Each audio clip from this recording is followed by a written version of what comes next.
Moi, pour répondre à cette question, je le crois de tout mon cœur que la réussite pour un chrétien, c'est quand il reçoit le Saint-Esprit. Il a réussi. C'est ça la réussite. C'est ça la réussite. Et si on ne respecte pas les principes, on ne peut pas réussir. Très important.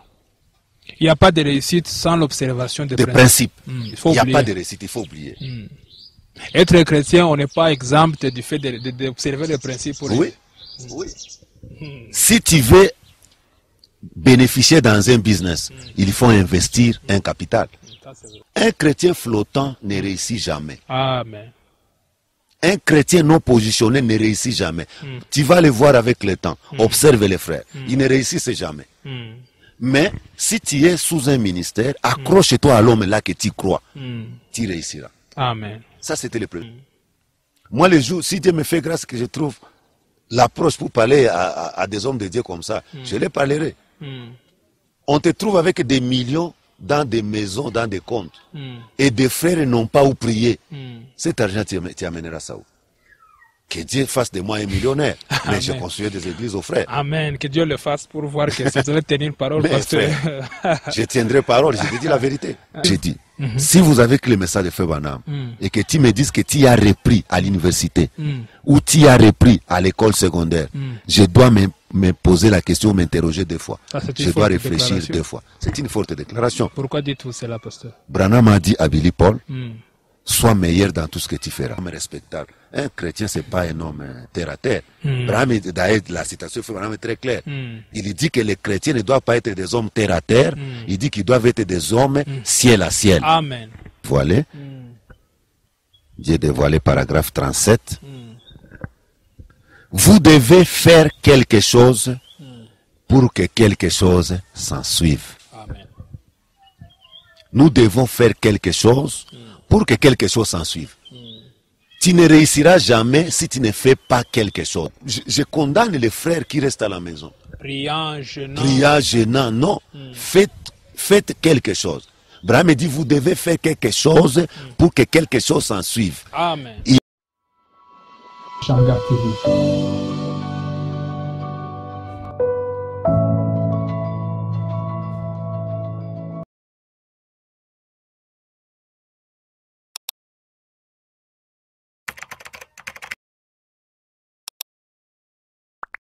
Maintenant, de retour toujours avec le pasteur Malachi pour cette autre partie. Bon, maintenant, j'aimerais que le pasteur Malachi, ça sera comme une prédication, mais aussi je vais lui poser les questions à l'occurrence, ça sera un peu spécial. J'aimerais que le pasteur Malachi puisse nous parler de qu'est-ce que la réussite. Parce qu'il y a la réussite selon la science, il y a la réussite selon les termes scientifiques. Maintenant, j'ai devant moi un pasteur, un homme de Dieu. Je vais d'abord commencer par lui poser cette question et puis il va nous expliquer. Pasteur Malachi, pensez-vous avoir réussi dans la vie? Bon, c'est une question très difficile. Oui, c'est que je pensais que j'ai réussi. Selon le message de Frère Branham, Branham me dit, il parlait, je pense, d'un homme qui disait, je ne suis pas ce que j'étais. Amen. Ce que j'étais dans le passé, les gens qui m'ont vu, je ne suis pas ce que j'étais. Et je ne suis pas ce que je vais être. C'est ça au fait. Donc, j'ai fait un pas dans la vie. Je ne suis pas ce que j'étais, mais j'ai une vision. Je ne suis pas encore arrivé là où je vais arriver. C'est un peu ça. Donc, est-ce que j'ai réussi dans la vie? Je n'ai pas encore. J'ai réussi, mais je vais encore réussir. On n'a pas encore atteint le comble. Je n'ai pas encore atteint l'apogée de la réussite. Voilà, c'est la réussite. Vous êtes en route vers la réussite. Maintenant, pasteur, selon... Je vais être précis ici. Quand on suit, beaucoup de chrétiens font la confusion. Ils veulent définir la réussite selon les termes mondains. Quand ils suivent ce qu'on appelle les motivational speakers, en français, je vais dire, ces gens-là, ces conférenciers, ils nous parlent de leur réussite, comment il faut ceci, cela. Maintenant, j'aimerais que le pasteur Malachi nous dise, pour un chrétien, qu'est-ce que c'est la réussite? À vous, pasteur. Bon, moi, pour répondre à cette question, je le crois de tout mon cœur que la réussite pour un chrétien, c'est quand il reçoit le Saint-Esprit. Il a réussi. C'est ça la réussite. C'est ça la réussite, c'est la clé. La réussite pour un chrétien, c'est quand il reconnaît son jour et son message. Amen. Cet homme-là a réussi. Peut-être que matériellement, il n'a pas réussi. Peut-être matériellement, il n'a pas ce que les autres vous appellent réussite. Mais cet homme qui a reconnu son jour et son message, j'appelle cet homme-là un homme qui a réussi. Vous comprenez? C'est ça ma définition de la réussite. Je vais pas vous arrêter. Le chrétien n'a pas besoin du matériel. Le chrétien, il a besoin du matériel, mais le matériel suit le chrétien. Ça veut dire quoi? Bon, je vais maintenant... vous savez, pour réussir, il y a des principes. D'accord. Là, on entre dans le vif du sujet maintenant. Il y a des principes. On ne peut pas réussir sans principe. Prenons le cas d'un étudiant. Quand on dit que cet étudiant a réussi, il a réussi selon quoi? Okay. Un homme qui a réussi, c'est un homme qui a gravé les échelons, qui a subi des épreuves, qui a subi des tests, et il est sorti vainqueur. Il est sorti avec quelque chose de positif. Il a eu ce que c'est la personne qui a donné l'épreuve attendait qu'il reçoive. Cet homme-là a réussi. Ça, c'est dans le naturel. Si nous allons dans la parole de Dieu, dans les livres de Josué, après la mort de Moïse, Josué, le premier chapitre, le verset 17, je crois. La Bible dit, je suis dans Josué. Amen. Josué, c'est à côté des juges. Je suis dans Josué. Écoutez un peu la récite selon Josué. Selon Dieu. C'est pas selon Josué, pas c'est Dieu qui parle à Josué. Amen.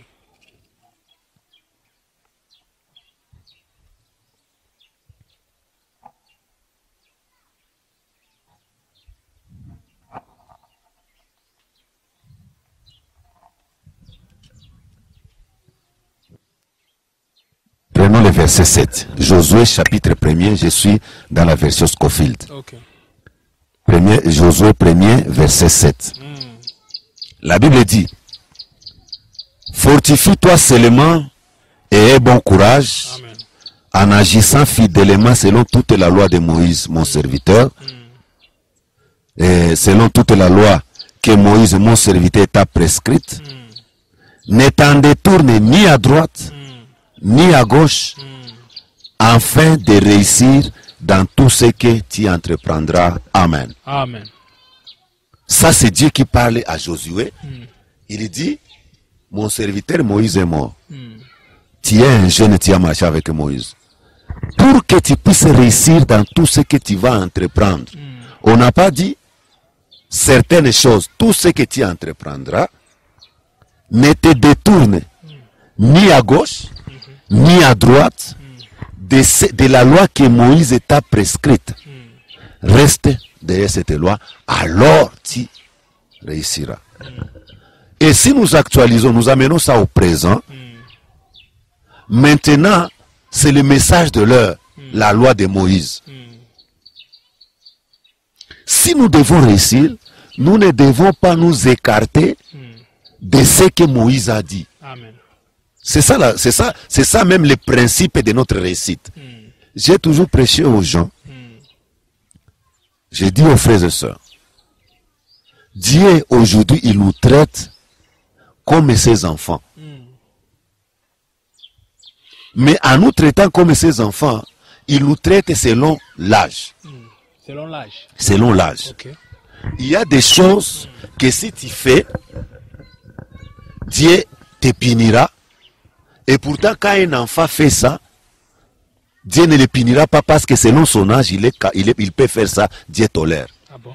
Quand on devient un fils de Dieu, il y a des principes que Dieu veut que nous respections pour réussir. Comment? La Bible dit, Paul dit, quand on était enfant, on faisait les choses comme des enfants. Amen. Maintenant qu'on est adulte, on est censé être des enseignants. Amen. Amen. Maintenant, Quand tu es un enfant de Dieu, Dieu va traiter avec toi avec la rigueur de la parole. Yes, sir. C'est-à-dire, un païen peut faire quelque chose, il y réussit dans ça. Mais quand toi, un fils de Dieu, tu fais ça, tu ne vas pas réussir parce que Dieu veut que tu fasses selon les principes de la parole.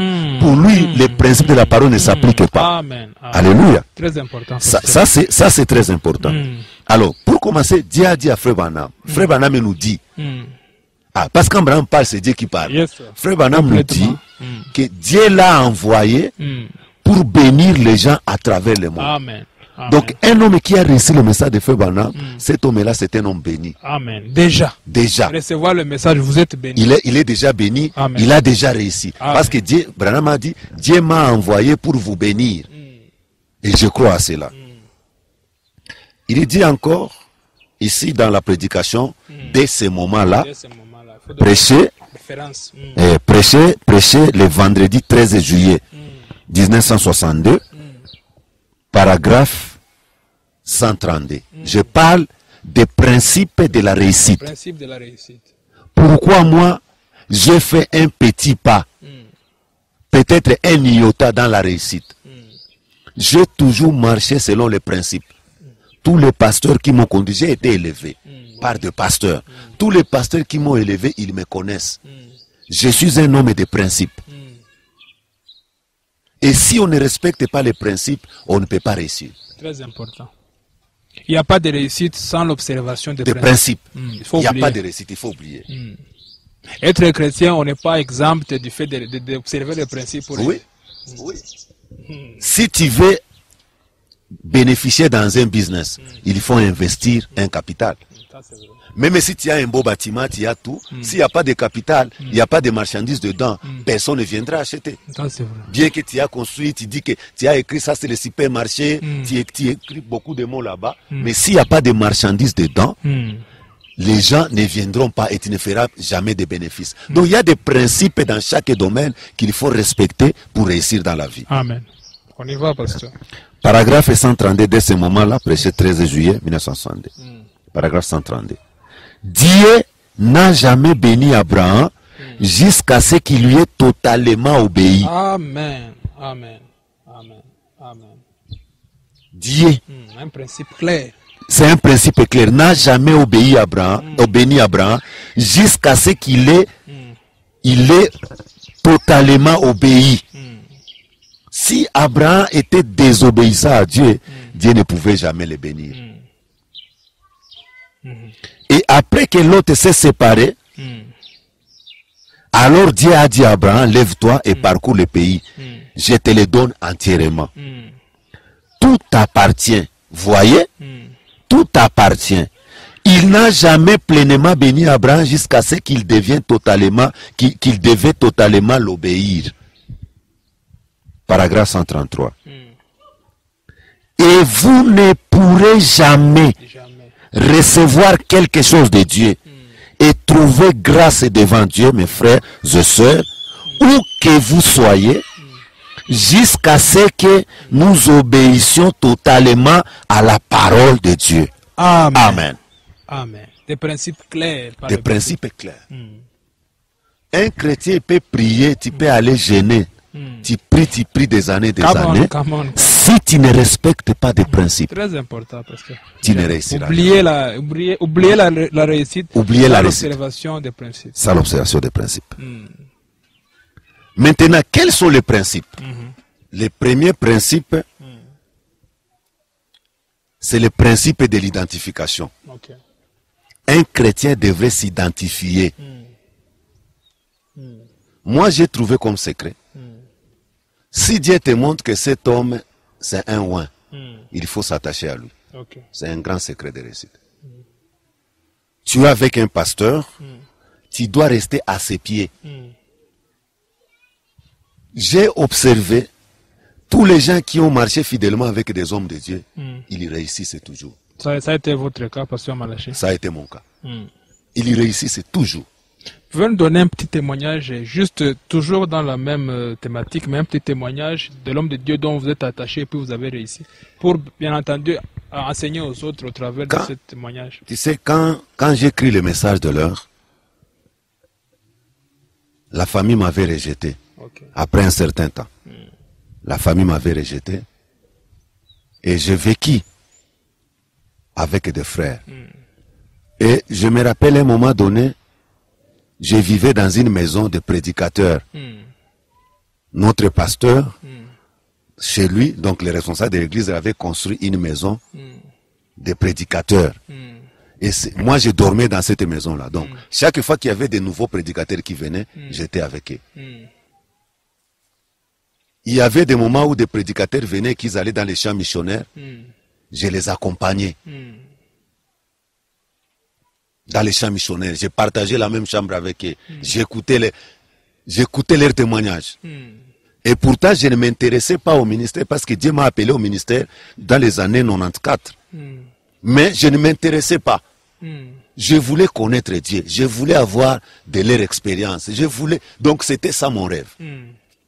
Et j'étais toujours avec eux dans leur chambre. Ok. Chaque fois que j'ai quitté un pasteur pour aller chez un autre pasteur, quand j'ai quitté le Congo, je suis venu ici au Rwanda, j'étais avec le pasteur Josué Kumbilese. J'étais toujours avec lui. C'était comme un ami pour moi. Tu vois. Donc pour moi, chaque fois que j'étais sous un ministère quelconque, je devais m'attacher à ce ministère-là. Un grand principe. Un grand principe. Les pasteurs ici qu'on n'en parlons pas. D'accord. Donc, c'était un modèle. Donc, sa parole, c'est un ordre. Un chrétien flottant ne réussit jamais. Amen. Un chrétien non positionné ne réussit jamais. Tu vas le voir avec le temps. Observe les frères. Ils ne réussissent jamais. Mais si tu es sous un ministère, accroche-toi à l'homme là que tu crois. Tu réussiras. Amen. Ça, c'était le premier principe. S'attacher aux hommes de Dieu. Ok. Croire que ce sont des hommes de Dieu. Amen. Ça, c'était le premier principe. Le premier principe, c'est avoir une identité. Je suis qui est mon père spirituel, qui est mon pasteur, quels sont mes devoirs envers lui, quelles sont mes obligations, tout ça. Ça, c'était le premier principe. Et le deuxième principe que j'ai découvert, le principe de la réussite, c'est la loi du donner et du recevoir. C'est le principe du donner et du recevoir. La Bible dit qu'il y a plus de bonheur à donner qu'à recevoir. Beaucoup de chrétiens Allez-y, pasteur. ne donnent pas. Oui, ça c'est vrai, malheureusement. Malheureusement. Beaucoup de chrétiens ne donnent pas. Et si tu ne donnes pas, tu ne réussiras pas. Branham me dit dans la prédication, un homme qui fuit la face de l'Éternel, prêché le 17 février 1965 à Jeffersonville dans son église Indiana, paragraphe 13. Il dit, s'il y a des étrangers avec nous, c'est un principe chez nous de ne jamais quêter, quémander, soutirer de l'argent des gens. On fait passer les plateaux à offrande. Et c'est seulement point. C'est un geste religieux. J'ai souvent essayé de ne pas du tout faire passer ces plateaux à offrande. Mais ça ne marche pas. C'est Branham qui parle. Écoutez maintenant. Voyez-vous? Ce que donner, ça fait partie de notre religion. Amen. C'est une partie de notre devoir. Branham dit quoi? Donner. Il voulait empêcher les gens de donner. Mais il a compris que ça fait partie de notre religion. Un chrétien qui ne donne pas, il n'a pas encore reçu Dieu dans son cœur. Un chrétien peut se débarrasser de ce qu'il a. Quand vous entrez dans les âges de l'église, Martin, le frère Martin, qui était un militaire, il a trouvé un mendiant en train de trembloter avec le froid. Il avait un manteau de militaire. Il a sorti sa baïonnette, il a coupé ça en deux, il a pris un morceau, il a fait porter ça à ce mendiant-là qui voulait mourir de froid. C'était quoi? Donc il a accepté d'ajouter quelques heures à ces pauvres-là avant de mourir, que lui aussi, il aura aussi quelques heures avant de mourir. Donc il s'est privé lui-même pour prendre une partie de sa vie, donner ça à ces mendiants-là. Et la nuit, il a vu le Seigneur dans la vision, portant la moitié des manteaux là qu'il avait donné. Il a compris que c'était le Seigneur qui était là. Vous voyez, ça c'est la vie chrétienne. Ça me fait toujours mal quand un chrétien vient me demander un soutien et que je n'ai rien à lui donner. Ça me fait mal. J'ai expérimenté Dieu dans ça. J'ai dit, Seigneur, dois-je voler pour assister les frères? Je trouve que les frères méritent mieux que moi. Vous comprenez? C'est ça notre religion. Notre religion, c'est la religion de donner. Et beaucoup de chrétiens ne donnent pas, malheureusement. J'avais appris avec beaucoup de consternations ou de douleurs qu'on trouve des frères avec des millions à la maison. Des millions d'argent, des dollars. Hein, frère, comment on peut expliquer ça? Moi, les jours, si Dieu me fait grâce que je trouve l'approche pour parler à des hommes de Dieu comme ça, je les parlerai. On te trouve avec des millions dans des maisons, dans des comptes. Et des frères n'ont pas où prier. Cet argent, tu amèneras ça où? Que Dieu fasse de moi un millionnaire. Mais je construis des églises aux frères. Amen. Que Dieu le fasse pour voir que vous allez tenir parole. Mais frère, je tiendrai parole, je te dis la vérité. Je ne peux pas concevoir. Même si le frère n'a pas la même doctrine que moi. Mais comme il mettra la photo de frère Branham à l'église, mais assister ces frères. Aujourd'hui, on les diabolise, parce que quand un frère ne croit pas comme moi, on les diabolise, on les marginalise. Non. Le pasteur Malachi est d'accord avec cette position? Non. Moi, j'ai toujours dit, et je le dirai tout haut, je ne suis pas d'accord avec un frère qui peut exclure l'autre à cause de sa doctrine. Beaucoup de gens, peut-être, ne sont pas d'accord avec moi. Et je ne suis pas d'accord avec eux, mais ce sont mes frères. Oui. On va parler, on communie, mais quand on vient à la doctrine de la parole, je sors mon épée. Là, on va se séparer, on ne devient pas ennemis. Oui. Tu parles, je parle, et le lendemain, nous sommes frères. Amen. Alors, beaucoup de gens, c'est tous ceux qui ont des fausses doctrines. Ils n'aiment pas qu'on touche à leur doctrine. Qu'est-ce que vous appelez fausse doctrine? C'est la doctrine qu'Abraham n'a pas prêchée. C'est la fausse doctrine. La fausse mais doctrine. Ces frères-là soutiennent leur doctrine avec des citations. Comment vous appelez ça fausse doctrine? Branham a montré qu'il y a des fausses doctrines. Ok. Les mots fausse doctrine viennent du message de Frère Branham. L'église catholique a une fausse doctrine. Quand tu prêches, que la tombe est le débit du royaume des cieux, ça c'est l'enseignement de l'église catholique. C'est pas l'enseignement de Frère Branham. L'église catholique montre que Kaburi ni mwanzo ya ufalme wa mbinguni. C'est pas moi qui ai dit ça. On nous a enseigné ça qu'on était catholique. Mais Branham n'a jamais enseigné ça. Amen. Branham a enseigné autre chose. Et si moi j'appelle ça fausse doctrine, comment les gens vont m'en vouloir? Donc, au-delà de la compréhension des frères, nous sommes des frères. Amen. Tu peux prêcher tout ce que tu veux. C'est en ordre. Je viendrai dans ton église. Je dirai amen à ce que je trouve que c'est la parole. Le pasteur Malachi n'a pas de limite. On peut l'inviter, il peut communier avec n'importe qui, même avec quelqu'un qui croit que Branham est Dieu. Mais ce sont mes amis. Ceux qui ont cette confession. Oui, ce sont mes amis, ils viennent. Ils viennent dans mon église. Et vous aussi, vous pouvez aller chez eux. Je peux aller chez eux. Je peux aller chez eux. À titre d'exemple, quand un frère prie au nom de Frère Branham, je ne ferme pas les yeux parce que je ne veux pas participer à son adoration. Et quand il est en train de prier au nom de Branham, moi aussi, quand on prie pour la nourriture, je suis chez lui, il prie pour la nourriture. Moi aussi, je prie à l'intérieur. Parce que je dois respecter son ordre. Il prie au nom de Branham, moi je suis en train de prier au nom de Jésus. Parce que je sais que le nom de Branham ne chasse pas un démon. Amen. N'est-ce pas? Moi, mais je l'aime, c'est un frère. C'est un frère. Je le prends par la main. Branham a dit, il a embrassé, il a pris par le dos. Il dit, frère, je pensais que c'était mes ennemis. Ce sont des prêchés frères. Amen. Pasteur, toujours pour conclure, malheureusement on ne peut pas tout dire, je pense qu'on reviendra pour finir. Oui.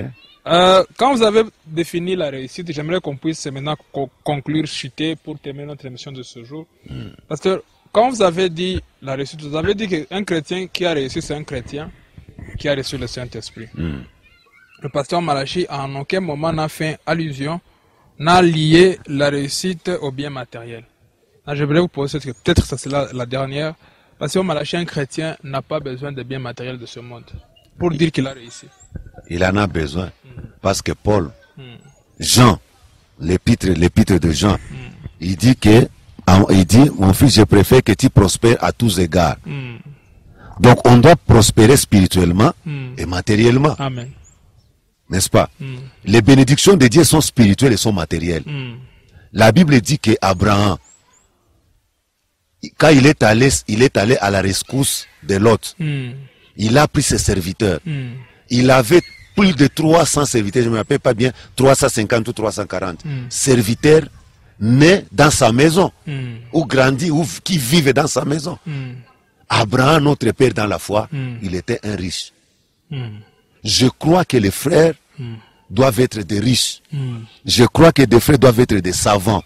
Des gens qui s'assoient, l'inspiration vient, il met en place quelque chose et Dieu met la main et la chose avance. Parce que l'évangile avance avec l'argent. Ouais, donc je crois que les frères doivent être bénis.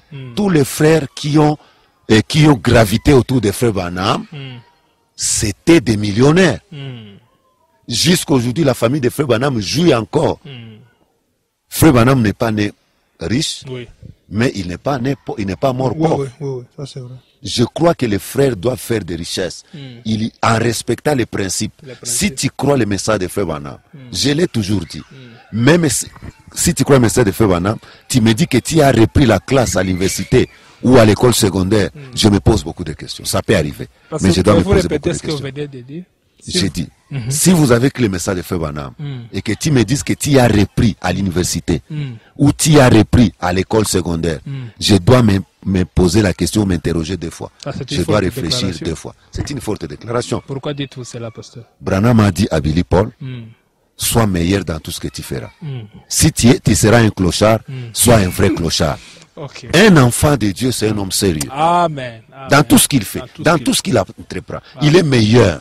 S'il travaille, on doit l'apprécier au travail. Ça doit être un homme discipliné. Il fait toujours l'excellence. Branham dit qu'un chrétien, c'est un honorable. Comme nous avons des sénateurs, comme nous avons des députés, un chrétien aussi, il est de ces rangs-là. Un homme respectable. Un chrétien, ce n'est pas un homme terre à terre. D'ailleurs, la citation est très claire. Il dit que les chrétiens ne doivent pas être des hommes terre à terre. Il dit qu'ils doivent être des hommes ciel à ciel. Amen. Très bien. C'est ça le secret de la réussite. Parce que vous avez peut-être, pour terminer, une dernière citation ou bien un verset à nous lire avant que nous puissions passer à la conclusion. Bon. Peut-être j'ai une citation ici que je vais lire. Le prophète dit dans Dieu dévoilé. Dieu dévoilé, paragraphe 37. Vous devez faire quelque chose pour que quelque chose s'en suive. Amen. Nous devons faire quelque chose pour que quelque chose s'en suive. Tu ne réussiras jamais si tu ne fais pas quelque chose, même dans la vie matérielle. Tu ne peux pas... Je condamne les frères qui restent à la maison. Priant, gênant, non. Faites quelque chose. Abraham dit, vous devez faire quelque chose pour que quelque chose s'en suive. Amen. Il était en train d'expliquer l'écriture où Jésus a multiplié les pains à partir de quelque chose. N'est-ce pas? Alors, il dit, vous devez faire quelque chose pour que quelque chose s'en suive. Nous, la nouvelle génération, nous devons faire quelque chose pour que quelque chose s'en suive. Amen. Le monde veut prendre modèle à nous. Des frères doivent se battre, doivent montrer qu'ils ont écrit le message de Frère Branham. Faisons quelque chose pour que quelque chose s'en suive. C'était ça la citation que je voulais partager avec vous. Wow, c'était... Pour la réussite, faisons quelque chose pour que quelque chose s'en suive. C'est très clair. Le pasteur a été très profond. Il a dit des choses profondes qui m'ont touché particulièrement et personnellement. Surtout sa conclusion, faites quelque chose pour que quelque chose arrive. Le pasteur a dit, il condamne les frères qui ne font rien et qui veulent que la bénédiction vienne de nulle part. Pasteur, nous avons l'habitude, avant de clôturer, de faire une petite prière. Déjà donner un conseil et aussi faire une petite prière. Mais je ne sais pas si vous avez déjà donné le conseil. Vous allez encore donner un autre conseil. Et puis après avoir donné un conseil, on prie, on bénit ceux qui vont nous suivre. Et puis on aura clôturé notre émission de ce jour. À vous, pasteur. Un conseil que je donnerai aux frères, soyons unis pour réussir. Soyons unis pour réussir. Soyons unis. Unis sous une seule tête. Christ. Amen. Regardons tous dans la même direction. Branham me dit, dans une ville, on peut avoir 40 000 églises. Pourvu que ces 40 000 églises collaborent et communient. C'est ça le principe de Dieu. Dans le message de Frère Branham, pour que nous puissions réussir ici, nous devons être unis, quel que soit le prix. Mais si nous commençons, oh, ce groupe ici appartient à tel, ce groupe c'est un courant tel, non. J'ai été à Kinshasa. Vous allez dans des bus, dans des voitures, vous voyez la photo de Frère Branham. Vous entrez dans des magasins, on met la photo de la colonne de feu. Même sans poser la question, vous comprenez que ça, c'est pour un frère. Ceux qui travaillent, ce sont des frères. Et quand ils se parlent, vous les rencontrez ensemble, vous ne saurez pas dire que celui-ci il est de telle église, celui-ci il est de telle. Ils travaillent ensemble. Ils sont dans les mêmes magasins, mais l'heure de culte, chacun va dans son église. Mais la journée, ils sont là, ils partagent, ils communient. C'est ça mon rêve ici. Que ces pays, pour que nous puissions évangéliser ces pays, soyons unis. Quittons les clivages. Nous sommes tous les enfants de Malachie 4. C'était ça mon conseil. Soyons unis. Amen. Priez, vous allez prier pour Nous allons prier pour terminer. Seigneur Jésus, créateur des cieux et de la terre, nous bénissons ton nom pour ce moment que tu nous as donné sur ce plateau de Shamgar TV avec ton fils, ton serviteur, le bien-aimé Lévi. Nous avons fait le tour dans les messages du temps de la fin. Ces messages, c'est l'éternité. Ces messages, c'est le millénium. Ces messages, c'est le repos. Ces messages, c'est le sabbat. Ces messages, c'est tout. Nous demandons seulement, Père, de nous donner la grâce de garder ce message pire dans nos vies. Donnez-nous le Saint-Esprit, c'est ça le secret de la réussite. Père, bénis ton épouse dans cette ville. Laisse que notre impact soit grand. Pour que les gens qui vont nous suivre, qu'ils voient derrière nous, que nous puissions laisser derrière nous des traces de pas remplis de sang du Seigneur Jésus-Christ. Laisse que nous puissions appliquer les signes. Et que le monde, s'il vivait encore demain, qu'il reste avec une histoire. Qu'il y a eu des gens qui croyaient au message de Frère Branham. C'était des véritables, authentiques chrétiens. Bénis ta parole dans nos cœurs. Bénis ce message, ô Dieu, et laisse qu'il soit évangélisé dans les quatre coins de ces pays. Et que le Saint-Esprit prenne le contrôle de toutes choses. Nous te demandons ceci au nom de Jésus-Christ. Amen. Amen. Merci, Pasteur Malachi. Je vous remercie aussi d'avoir participé. C'est la première, mais pas la dernière émission que nous allons faire. Merci, on va revenir. Merci d'avoir accepté. Merci. Que Dieu vous bénisse. Que Dieu vous bénisse richement. Qu'il bénisse le peuple de Dieu. Qu'il vous bénisse richement. Shalom. Amen. Vous pouvez toujours retrouver le pasteur Malachi sur Facebook en tapant sur Voice of God Tabernacle. Il sera là, il prêche chaque dimanche. Et aussi le retrouver sur YouTube, là il y a beaucoup de prédications. Alors c'était votre frère Kumbi Lévi. Nous vous invitons à continuer à suivre beaucoup d'émissions. Abonnez-vous massivement, partagez et surtout soyez édifiés et que Dieu vous bénisse richement. Shalom. Shamgar TV.